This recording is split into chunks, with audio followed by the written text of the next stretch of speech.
Not your average tabletop. Woohoo! Welcome to Nacho or Tabletop. I'm Zach, And I'm Pepper. and today we're giving our first impressions of Azul Duel, which is and maybe you can tell, a two-player version of Azul, even though normal Azul can be played at two players, and I would argue it plays pretty well at two players. I think that one, Azul is a game that kind of, the player count, it's good at all player counts, I think, I would say. Yep, I would agree. I would agree. We Uh, played a lot. Played a lot at each player count, but probably mainly at two. And I've never had a complaint. So why did we need this version? Is the question.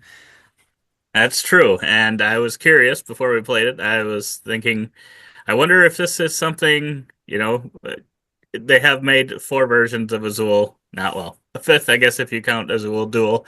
And it had been a little bit since Queen's Garden, I think. I don't know, probably a couple of years, I would guess.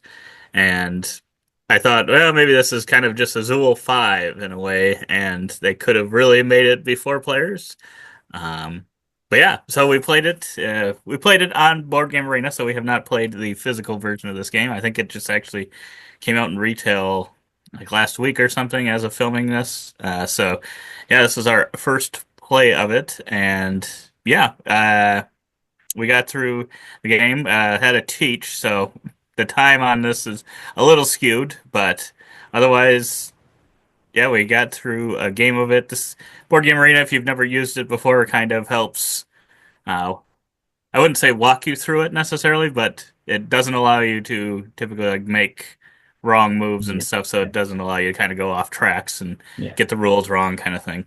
If you've yep, never played on that before, but we'll probably also do a try before you buy video where that's more of like we talk about what the implementation itself is and whether we think it's a good one, and then kind of just finish that off with a whole playthrough of the game. So if you want to see that, you can go check that out.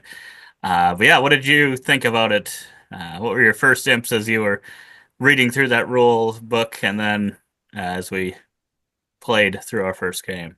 yeah. As I was reading through the book, it seemed very similar to the first Zool. As you can look at these player boards, you can see it's a very similar layout. You kind of charge up these slots on the left, and then once they're complete, shoot them over to the right. The scoring is very similar in getting a point for each in the row and column.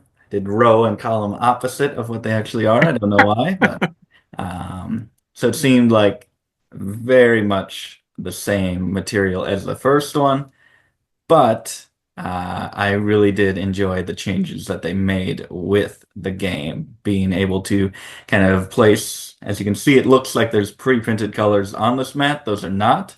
Those are actually square tiles that have four colors on them, and you're drafting those throughout the game.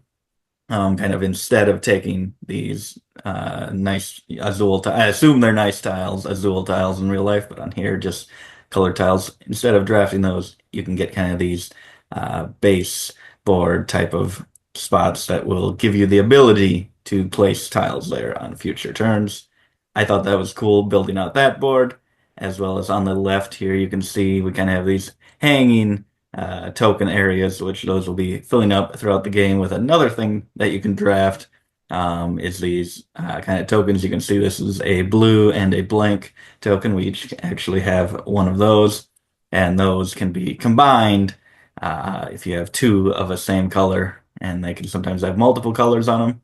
You can combine two and pretty much give yourself a free tile, which I thought was a lot of fun as well. So very similar to original Azul, but the changes they made, I think, all felt pretty cool. Yeah, I would agree. And I think in the base version of Azul, you can play it in a way. So this one allows you, you can see we have multiple of the same color in similar rows and Mhm. columns, which is not a thing you can do in the original Azul, but I think you can kind of, in a way, build your own. I think if you play with I think there's like a secondary side where you can kind of start from nothing, and then once you start placing them, then you can't like place another. If you did a red tile, you can't do another red in that row or column. Uh, but this is definitely way different than that because you could potentially have all the same color going across. Well, I don't know if you could have all the same color, but you could have multiple. You could have, three at least of the same color going across. And I would agree. I enjoyed the changes that were made as well. And I could see these types of things implemented in another Azul that did play up to four players. So I don't know if this necessarily would have to just be only two. I would be interested. I'm sure they had to have tried something like this at Yeah. four. I can't imagine they didn't at least try playtesting that. So maybe there's some things that just don't work at the higher player counts. I'm not sure. Yeah. Um, but I would think it would. I would Yeah, be kind wasn't of there? surprised if it didn't, but Yeah. could be wrong. Because yeah, I think the other major change that I noticed was so when you are pulling the tiles, if you've ever played Azul, you take all of one color from kind of this area of tiles in Azul, and anything left over is usually put into like the center area of the board. Um, and then that just kind of stacks up, and then you kind of can do a similar thing from that center part where you'll take all of them, so you could get really big piles of a color potentially. And this one kind of changes that a little bit, which I find interesting. After one play, I still don't know if I love it necessarily, but it is definitely interesting.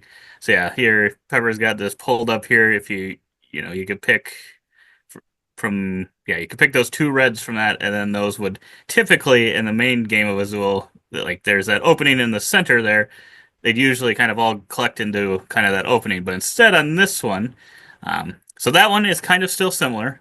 If you take from that big circle where they go in those blank spots there, and are kind of face up to for the taking, but the rest of them it's kind of you can see what happened there. They stack now instead of being kind of a pool of them. So now you can only take from the tops of them. So you could potentially still get multiple.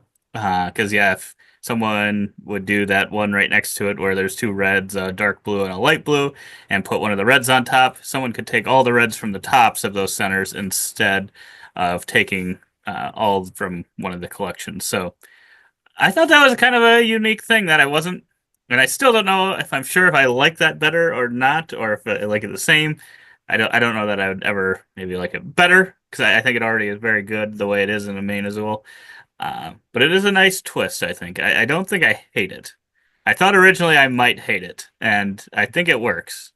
I think it just adds another layer to kind of trying to maneuver things and make sure the opponent doesn't get everything. So, like, there was one moment in our game where I think there was three of a type of tile and one of another. And usually in Azul, those three are going to have to be taken together. Either you take them right away from Hmm. the tile, or they go to the middle and you take them all, possibly with even more, and maybe you're taking a lot of extra tiles and get negative points.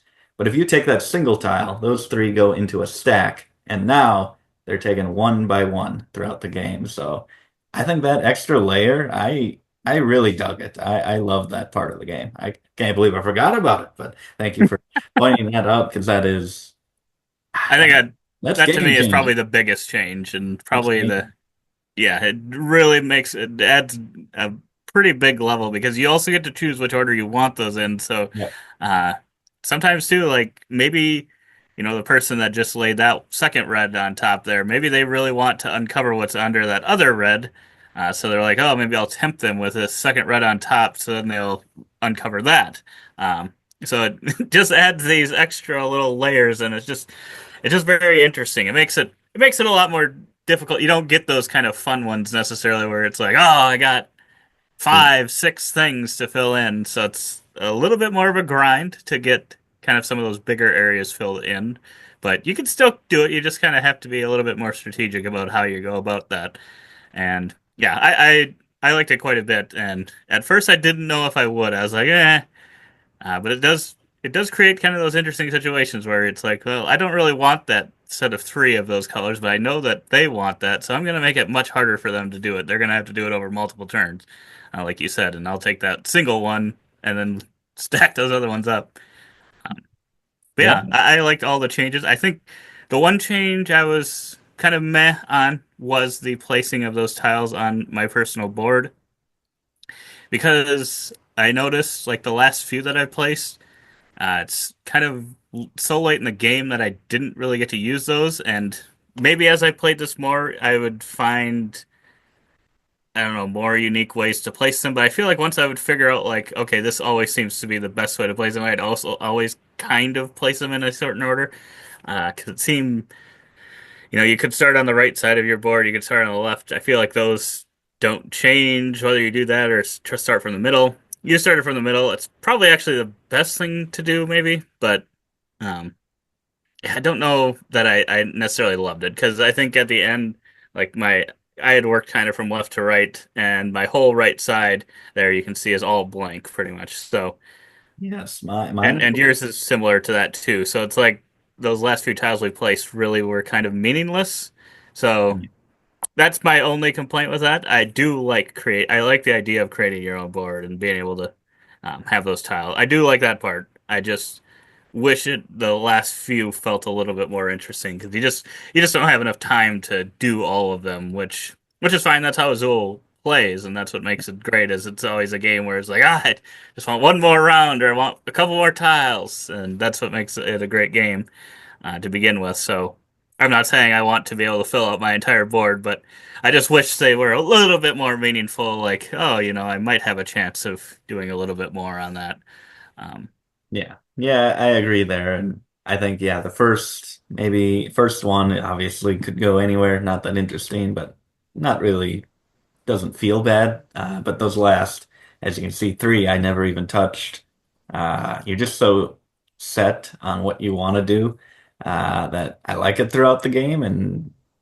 But just at the end of the game, it's pretty meaningless. So I wish there was maybe something else you could do with them or some other bonus that you could get from them. Like, maybe if you match some colors like side to side, get some points like that, or just oh, yeah. something at least small like that to get a bonus.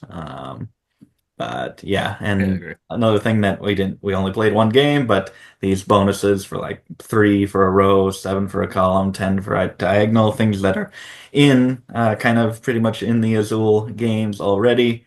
These actually change out from game to game. There are a few more, I think. I'm not sure how many more there are, but more different types of scoring that you can have for the game. So I am excited for that as well to make it a little more variable. And maybe that does add a little more thought to where you kind of place things. Like maybe it has to do Oh, with a right. certain color, like in a row or something like that, where Yeah, it's become a lot more meaningful. that's true. That I think would fix it for me. If where, the ones you had open actually played into a scoring condition, then I would be much more so it looks like maybe All multi possibly then maybe some, but maybe some each is different colored, so I guess that one is a little bit of it. Uh, yeah.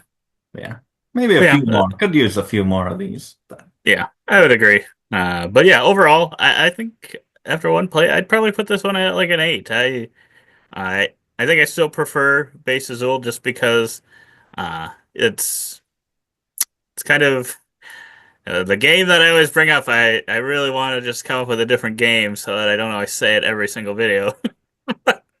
But it's like the King Domino of the series of just being so simple, so easy to come back to.